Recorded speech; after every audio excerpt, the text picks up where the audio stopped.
નમસ્તે મિત્રો. તો આજે આપણે ગલગોટાનું વાવેતર શરૂ કર્યું છે, જેમાં આપણે બંને ગલગોટા વાવ્યા છે, એકનો પીળા કલર અને બીજો કેસરી. તો જે પીળા કલરના ગલગોટા છે તે ટેનિસ બોલ છે, અને જે કેસરી ગલગોટા છે તે અષ્ટગંધા પ્લસ છે, જે આપણે પહેલી વાર વાવેતર કરવા જઈ રહ્યા છીએ. જે આપણે ગલગોટા વાવ્યા છીએ તે આપણે મલ્ચિંગ એના જ રાખ્યું છે. તમે જોઈ શકો છો, આપણે આમાં પહેલાં પણ ચોળી અને ગલગોટા અને બીજા અન્ય પાક કર્યા હતા, જેમાં આપણને સારું એવું ઉત્પાદન મળ્યું હતું.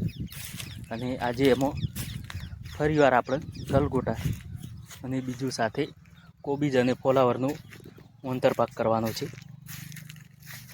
તો તમે જોઈ શકો છો કે અત્યારે સોજના સમયે આપણે ગલગોટાનું વાવેતર શરૂ કરી દીધું છે.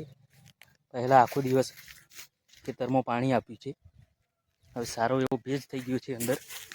હવે એમાં ગલગોટા વાવીએ છીએ.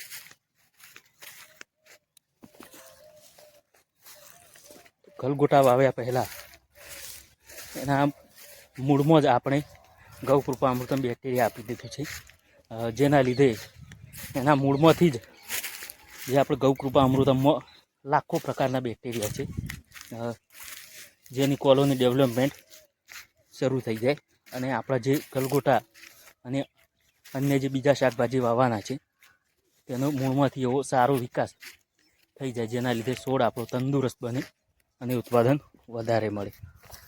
નમસ્તે.